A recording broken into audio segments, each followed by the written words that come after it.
3 defendants, 3 life-changing decisions, 1 courtroom where every word matters. A woman faces prison after pleading guilty to aggravated assault. A DWI offender gets one final chance to avoid revocation, and another defendant nearly jeopardizes his plea deal by contradicting his own guilty plea. Watch until the end to see how the judge handles each case, and why one simple answer changes everything.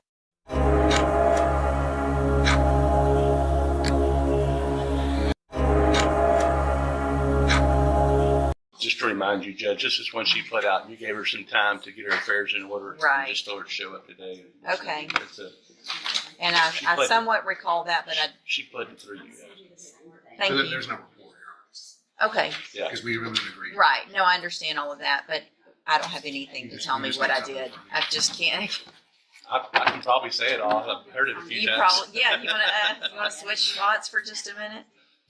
Okay. So you're Michelle Manuel.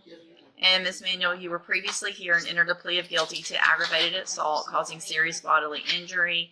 Have you been arrested for anything since that time? All right, then any reason not to go forward with sentencing? No, Your Honor. Mr. Parker? Wait, you're not, I'm not done yet. Are you that excited to go? I still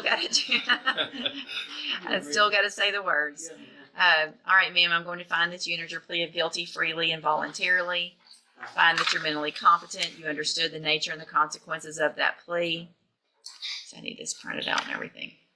Find sufficient evidence to find you guilty, and at this time find you guilty of aggravated assault causing serious bodily injury. Sentence you in accordance with your agreement to a term of 3 years in the Institutional Division of the Texas Department of Corrections. You will receive credit on that sentence for any time that you've been in custody that the law gives you the right to receive. Yes, ma'am? Question, would it be from the date of the incident or the date of the indictment? It's if you were in custody on this case, even before it was indicted, you'll get time for it. So if you were arrested and then you bonded out. No, It occurred in the correctional facility. I Oh, think she's yeah. asked for time she won't get credit for it. Oh, no, probably not. So it happened in April. I should get credit from April to the. It's going to be when we had a hold on you or when the indictment was, whichever kind of came first. Okay. It's fine. So you'll get credit for that. I am making an affirmative finding of a deadly weapon. Oh wait, or is there a deadly weapon or no? No. No, Your Honor, I don't believe it's. No, it's not. It's not. So I'm going to retract that. All right. So I'm going to hand you the trial court certification that shows this was an agreement that I followed, and so you waived your right to appeal. I'm also handing you a written admonishment regarding your ineligibility to possess a firearm or ammunition. Because of the judgment entered against you, you're ineligible under Texas law to possess a firearm or ammunition. Possession of a firearm or ammunition could lead to charges against you. Firearm is a legal term, and you should read the written admonishment I provide you to see what devices qualify as a firearm. If you have questions about the laws that make you ineligible to possess a firearm or ammunition or about how long that lasts, you can talk to Mr. Parker. Right? Okay. Yeah, Good. All right. Good luck to you, ma'am. You can go back with the bailiff. I only had one other case, Judge. and Almeda I Miles. don't think she's here. She is? Okay. She had a warrant.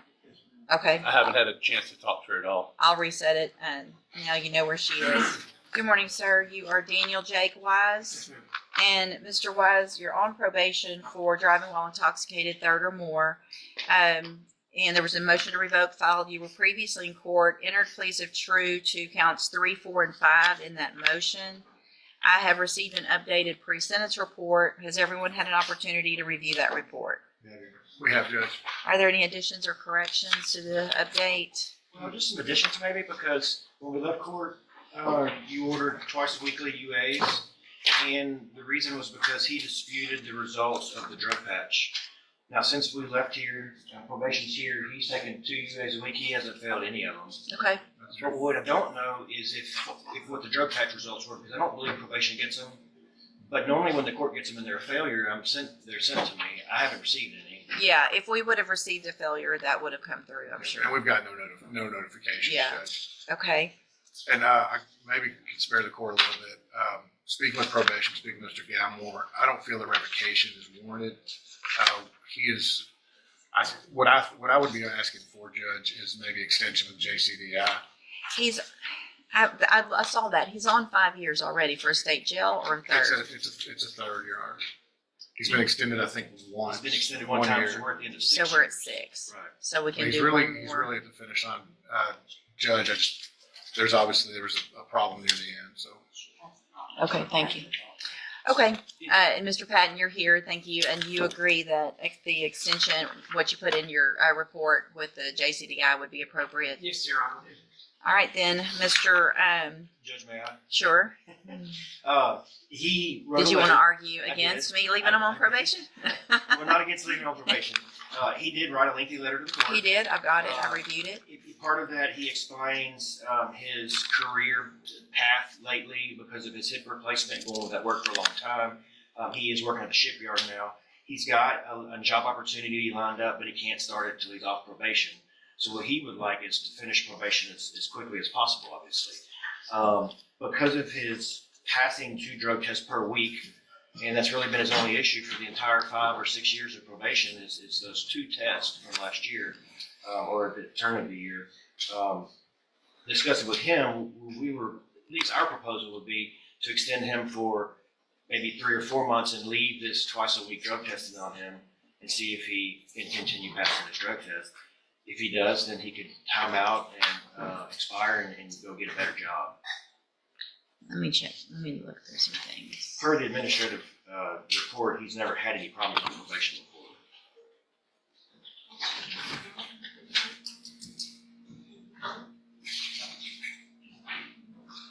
So there was an administrative hearing. Looks like everything had to do with leading up to this. Is that correct, Mr. Patton? So he 1 failed drug test in November, 1 failed alcohol test. There's a 3rd failed drug test that he disputes. Right. Mr. Nichols? It's hard for me to argue against that, Judge.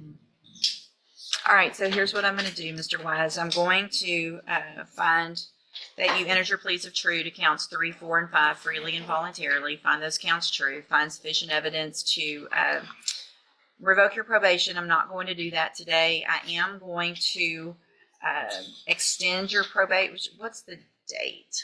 Let's see. May. So we just passed. He's technically expired now, but for the Look, NPRP. I'm doing math on my fingers up here. Okay. So if I extend it, does it extend from today or from the date? It would extend from the 13th of May. That's correct, Your Honor. So just from last month. All right, I'm going to extend it for 3 months. I am going to order the continuation of the drug test each week, how we've been doing it. Those go fine. Make sure everything else on probation is going fine, then you'll be off in a few months. Continue your drug test also? Yes. Yep. Let's do everything just to make, and obviously if you're doing both and there's a discrepancy, then I'll have, 2 things to look at instead of just one. But if everything goes well between now and then, we shouldn't have any issues and you'll be off your probation in a few months. If not, any issues, we're right back in here, another motion to revoke, you're back in custody, and things probably won't go like this. You understand? All right. Good luck to you, sir. Thank you, Your Honor. Good morning. You're Joseph Gilbo.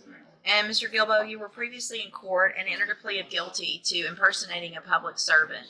I've received the pre-sentence report. Has everyone had an opportunity to review that report?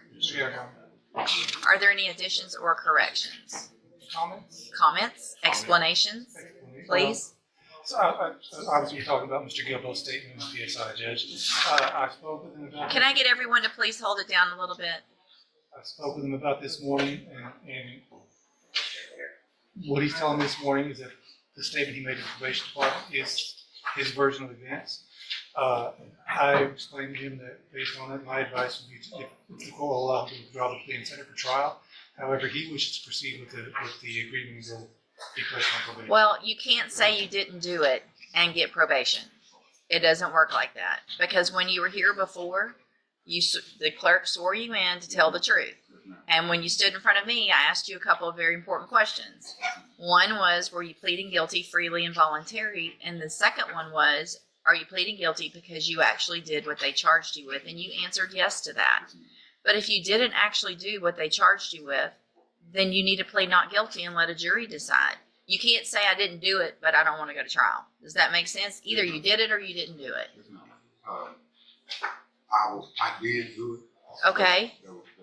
The statement that they made was some of it wasn't true. Well, if some of it wasn't true, that's fine. But either you impersonated a public servant for some amount of time, ever so slight or whatever it was, either you did that or you didn't. Did you do that? Okay. Any reason not to go forward then? All right then. Anything else with regard to the pre-sentence report? Mr. Hoffpower, Mr. Rojas, anything else? Oh, yeah. All right, Mr. Gilbo, I'm going to find that you previously entered your plea of guilty freely and voluntarily.